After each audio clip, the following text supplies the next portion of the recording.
Okay, ready to get back to work here today. Finishing up the regular season. Got to keep pressing forward, and I think the guys will be ready to.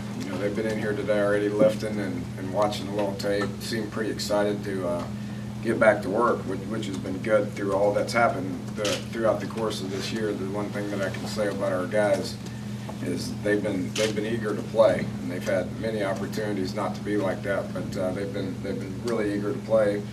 Looking forward to having one last home game. There's 22 of them that this is going to be the last game that they play. Here for West Virginia. So they're excited about it. I'm excited about it to be able to prepare for them, much like we treated Senior Day last year.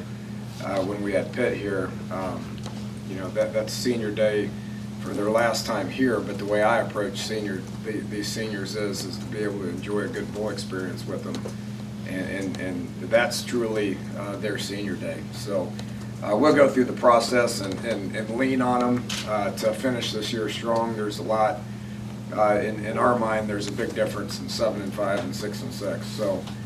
We will approach this game just like we do each and every game, as far as this game being a whole lot more about us than it is our opponent. We will work our tail off to get as prepared as we can. It's going to be challenging. I made reference to it yesterday. It's going to be challenging from a scheme standpoint. These guys do a lot of different things. We don't. And a lot of teams in our conference don't. You only get 20 hours a week with them, so it's our philosophy not to change a whole lot from week to week. Do we change specific things and tweak specific things? Yes. Especially the same thing with our opponents. There's just at this time of the year, kind of who you are is who you are. But with Kansas, it's a situation where, especially offensively and special teams wise, they do a variety of things. Which means we got 11 games to look at, and the challenge is going to be trying to figure out what their approach is going to be. And if we fail to recognize that, then we're going to have to do a great job in game of trying to recognize what they do. They became a little bit more of a running team. Offensively, they're going to lean on their two backs, Sims and Pearson, two good players, really two good players. They're a top 20 team in the country when it comes to rushing offense. Switched their quarterback mid-season to their freshman, the redshirt kid. The Cummings kid is a talented kid. Is going to continue to get better and better. But they're going to run the zone read with them, and they're going to try to establish the run, and then they're going to try to put the ball in play when they need to, which they'll bring in the Chris kid to be able to throw the ball down the field at times. But our job defensively is going to have to be identify what their sets are and identify the different looks that we get. They try to confuse you with a lot of the different schemes that they've been able to run this year. So we need to identify kind of what their plan is going to be and make some adjustments on the sidelines. Ultimately, to me, defensive football is getting in your gaps, defeating blocks, and making tackles, which we've done in the run game a good bit this year, for the exception of tackling Iowa State's quarterback, which we didn't do a very good job of. We've done a relatively good job of stopping the run. Okay, so which means I think we match up with them pretty good. Our offense is going to do what we do. Get the ball into a couple of our players' hands as much as we possibly can. Defensively, they're very well coached. Dave Campo is a good football coach. He's been around for a long time, and is going to present some problems from what they do. So it's going to be a challenge. Special teams wise, they do a bunch of different stuff. Nothing statistically jumps off the screen from a special team standpoint. They do like to change their schemes up a good bit. So again, we're going to try to figure out what to practice against, and then go out there and try to make some in-game adjustments. So business as usual. Looking forward to the game. Excited to get out there with 22 guys for the last time here at home, and hopefully we can get away with the win. So with that, I'll take some questions.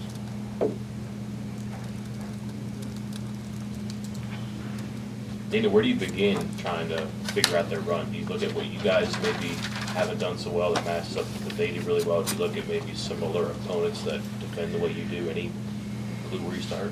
Well, you got the material. You do like you do each and every week. I mean, you look at what they do in specific situations. You look at what they do against specific defenses, and not only the situations but the down and distances, that sort of thing, and try to figure it out. I mean, when it gets right down to it, it's still just football, right? And we're going to practice on what their tendencies are, and then we're going to line up, and we're going to try to get our guys to where they get in the proper gaps and defeat some blocks and try to make tackles. And then when they put the ball in the air, our guys' job is to cover people and get the ball on the ground. So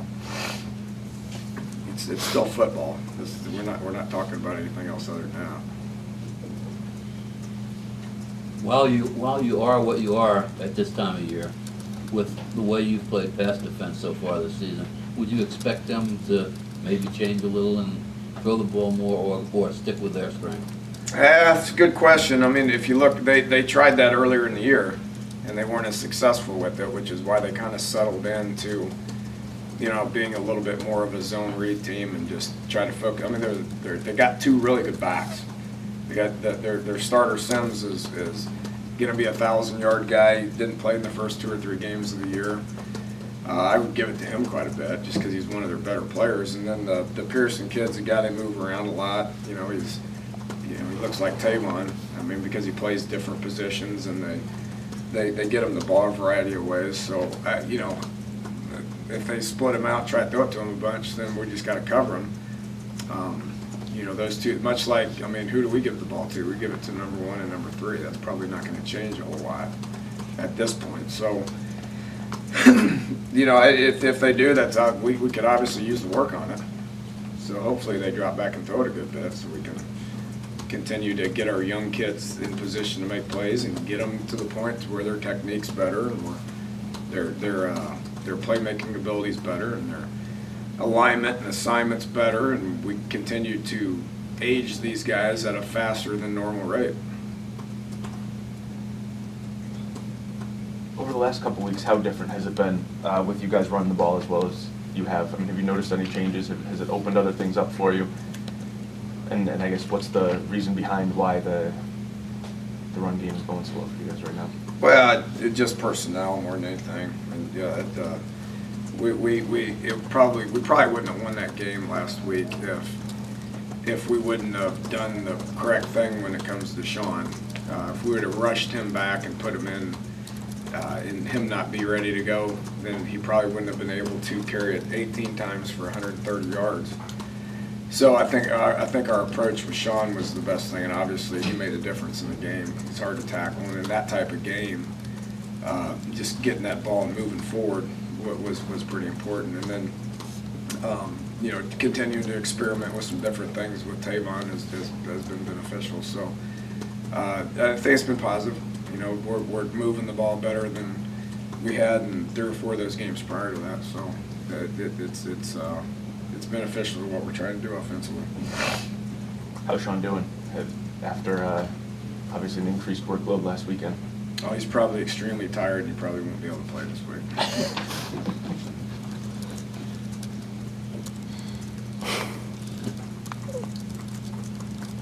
I mean, 18 carries is a lot. Right? Considering what he's been doing, it's a lot. Well, he had plenty of rest.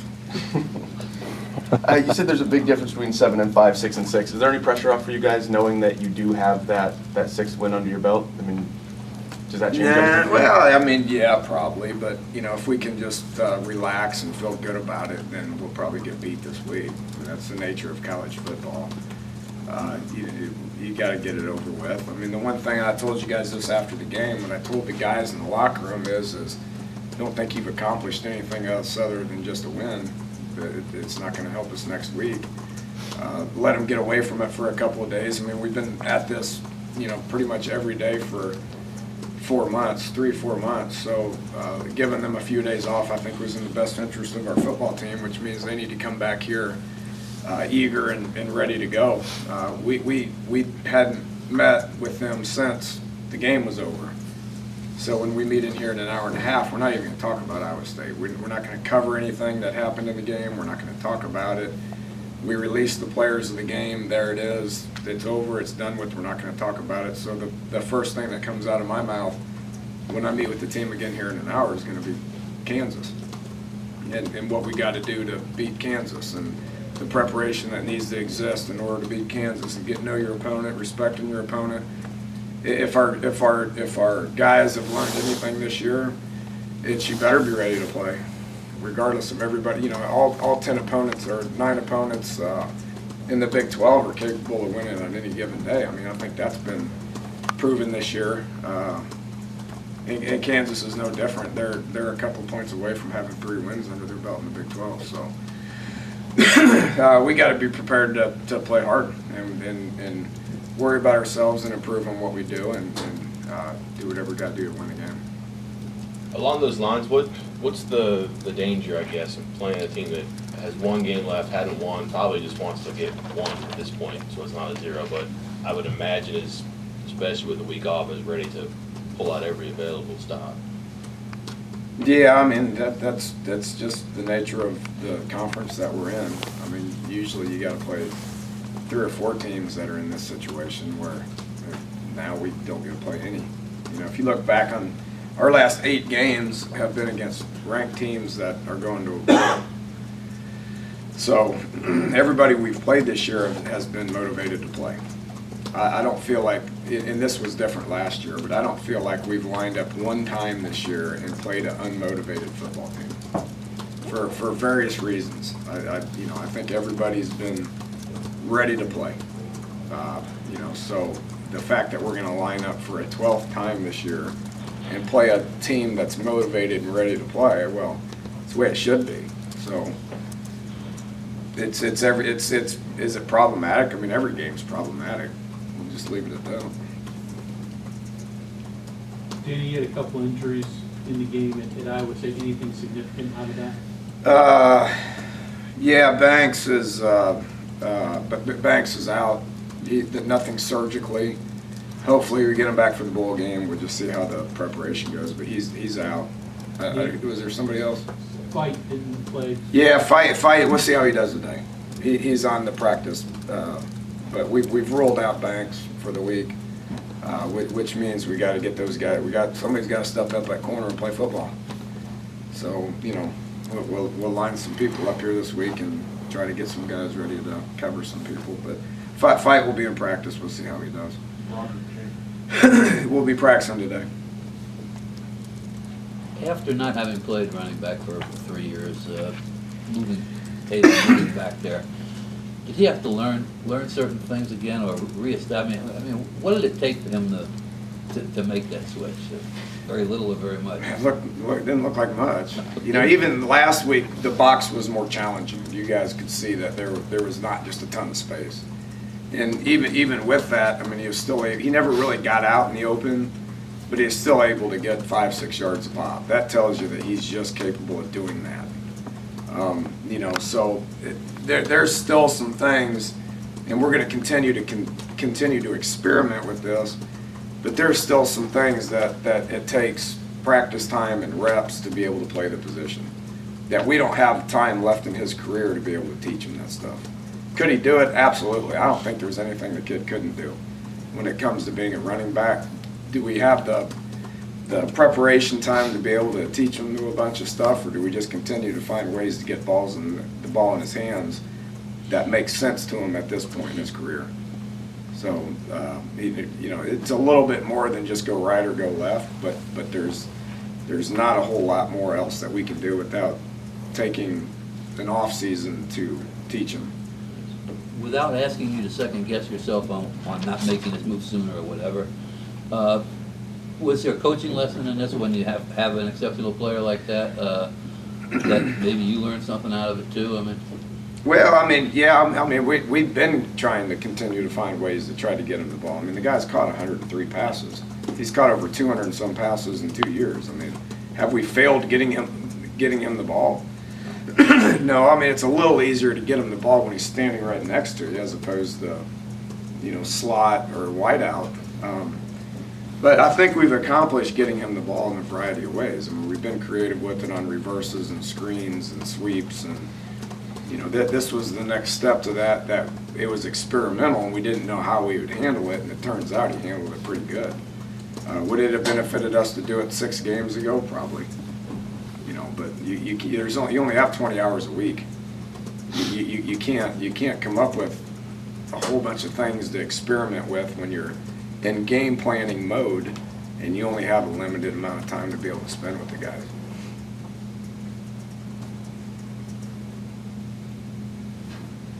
How much input, if any, do you have with a player who's considering leaving before his eligibility is up, like for the NFL? Do you talk to them about that, try and sway their opinion at all?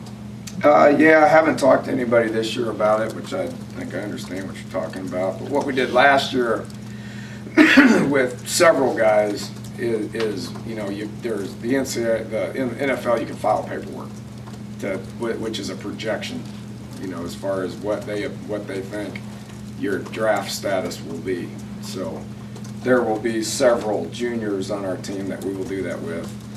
Just like last year, there was several juniors that we did it with.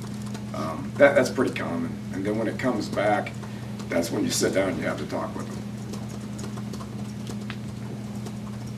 What's Kansas do defensively, and what are you guys looking for this weekend? You know, they're pretty base, pretty sound.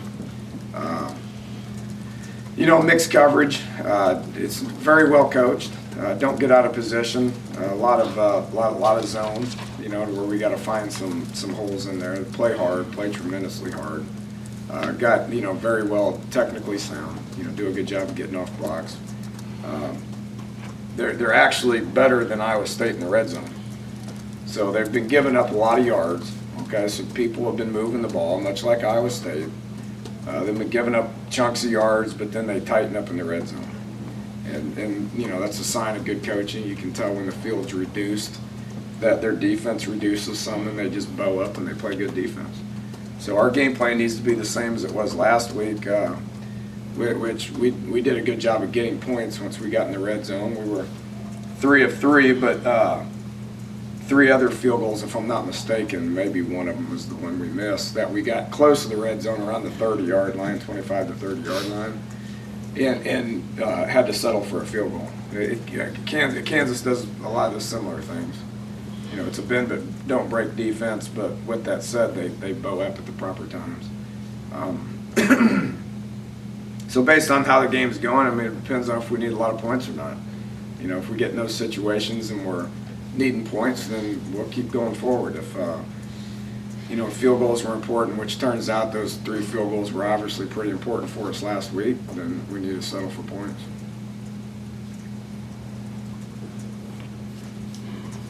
Into the final third of the season here, Carl looks like a much older, smarter player too. Has he just found himself there, or has he just kind of made it a little bit easier? Looks like he tackles a lot better, doesn't really launch himself so much. He's in good spots. Still missing some tackles, but he's always with that. It's you want him to be somewhat reckless. There's been 1 to 2 hits a game that have been like, whew, you know, everybody. I mean, they're game-changing hits. You know, and if Carl wouldn't play like that, by playing like that, he's probably going to miss a tackle or 2 every now and then. But he's able to play like that, somewhat out of control. But you know, shoot, I think he had 8 tackles last week or whatever it was. I mean, he's been our most consistent kid when it comes to what you're getting from an effort standpoint, from a production standpoint. With that said, he's still relatively young, obviously, and will continue to get better and better. But he's what you're looking for on defense. Really proud of how he's matured at a very young age and how he's produced at a very young age.